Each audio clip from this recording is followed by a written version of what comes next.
투기과열지구와 조정대상 지역을 합쳐 규제지역이라고 합니다.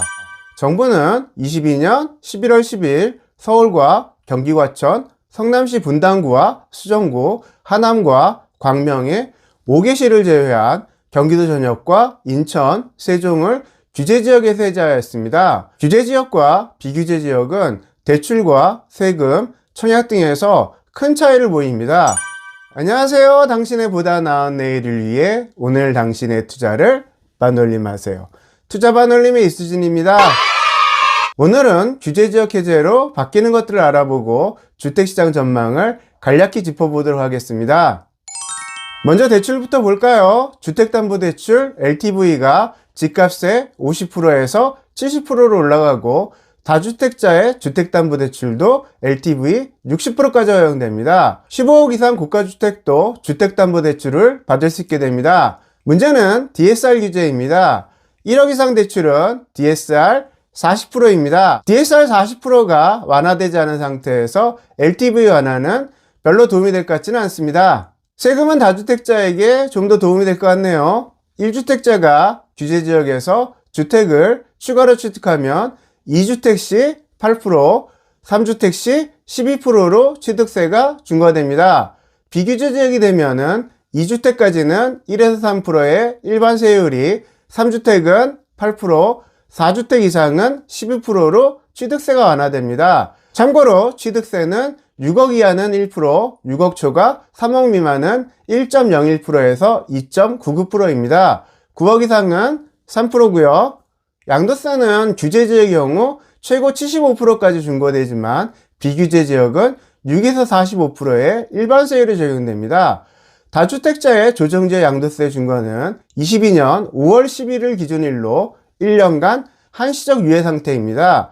23년 5월 10일부터 다시 중과되지만 연장될 수도 있습니다. 이번에는 청약을 살펴볼까요? 85제곱미터 이하의 경우 규제지역은 가점제 비율이 75%에서 100%입니다.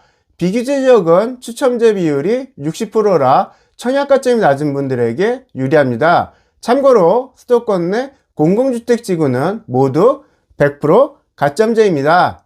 무순위 청약은 규제지역은 해당 시군구 거주 무주택자로 제한이 있지만 비규제지역은 거주 요건이 폐지됩니다. 1주택자 청약의 경우 규제지역에서는 기존 주택 처분 조건이지만 비규제지역에서는 처분 요건이 폐지됩니다. 이외에도 종부세와 증여세도 달라집니다. 서울과 경기 일부 지역을 제외하고 거의 대부분 지역이 규제지역에서 해제되면서 주택가격 안정에는 안 된 것보다는 도움되겠지만 눈에 띄게 가격 상승이 되거나 상승 발전할 것으로 보이지는 않습니다. 최근 몇 년간 주택가격이 급등하면서 쌓인 피로감이 아직 남아있는 상태에서 금리 상승으로 집값이 하락하며 좀 더 지켜보자는 분들이 많으시니까요. 앞으로 집값은 좀 더 하락할 걸로 보입니다. 집을 사시려는 분은 23년 상반기 이후까지 좀 더 기다려 보시는 게 좋을 것 같습니다. 단 시장에서 눈을 떼시면 안 됩니다. 시장이 어떻게 변할지는 누구도 모르니까요. 지금은 모두 집값이 하락할 거라고 생각하지만 21년에 22년 집값이 이렇게 급변할 거라고 생각하시는 분은 거의 없을 겁니다. 반대로 2017년에 20년과 21년에 집값이 이렇게 폭등할 거라고 생각하신 분도 별로 없으실 거고요. 저도 21년 방송에서 금리 상승으로 집값이 20% 정도 하락할 거라고 예측한 적이 있지만 금리가 지금처럼 오를 거라고 생각하지는 못했습니다. 주택 매입의 의사가 있다면 관심 지역을 정하고 틈틈이 발품을 파시며 가격 동향도 살펴보고 매물 현황도 보시기 바랍니다. 무엇보다 금리 변화와 전세가율 변화를 항상 체크하셔야겠죠. 폭락이나 하락 기사가 나오면 그 지역의 최근 실거래가를 확인해 보시기 바랍니다. 네이버에서 간단히 검색 가능합니다. 중개업소도 방문해 보시고 전화로라도 확인해 보시는 습관을 가지는 게 좋습니다. 제가 살펴본 바로는 폭락이라는 것도 아직 실거래가가 크게 하락한 것 같지는 않습니다. 물론 호가 대비로는 갭이 클 수 있고 몇몇 지역은 하락폭이 높기도 하지만 금리가 올랐다고 실거주의 집을 포기하는 건 쉽지 않은 일입니다. 다주택자도 아직 버티게 있는 경우가 많습니다. 물론 하락기에 팔고 싶어도 팔리지 않아 강제 보유하시는 분들도 많으실 겁니다. 집값은 아마 23년에 하락폭이 더 크게 나타날 걸로 봅니다. 22년보다 한계 가구가 많아질 테니까요. 그럼 24년에는 더 떨어질까요? 그렇지는 않을 겁니다. 23년을 버틴 사람이라면 이미 대책이 마련되어 있는 경우니까요. 그래서 23년 상반기 이후가 기회가 될 가능성이 많습니다. 21년에는 하락 예측을 했으니 이번에는 상승 예측을 해볼까요?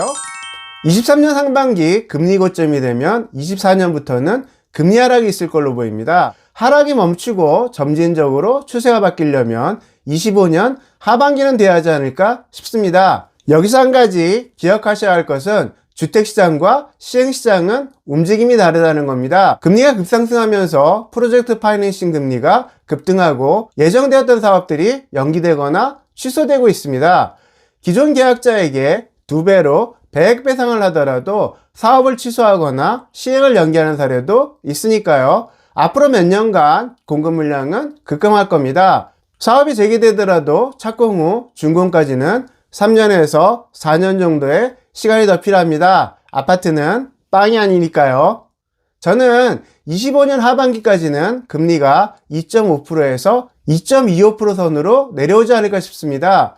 24년과 25년에 열리는 16번의 금통위에서 4번에 한 번씩만 금리를 내려도 1%는 내려가니까요. 기준금리가 2.5% 이하만 돼도 금리 리스크는 상당히 줄어듭니다. 25년이면 금리는 내려가고 공급 부족은 시장에 본격적인 영향을 미칠 걸로 보입니다. 25년 하반기나 26년에는 상승 추세로 반전하지 않을까 싶습니다. 데이터를 믿는다면 26년 이후 입주 물량으로 입지와 계약 조건을 보고 분양을 받는 것도 투자 전략의 하나로 고려해 볼 만합니다. 시장이 안 좋아도 분양가는 계속 올라가니까요. 구독자분들은 잘 아시겠지만 저희 주업은 분양 컨설턴트입니다. 여기서 광고 하나 하겠습니다.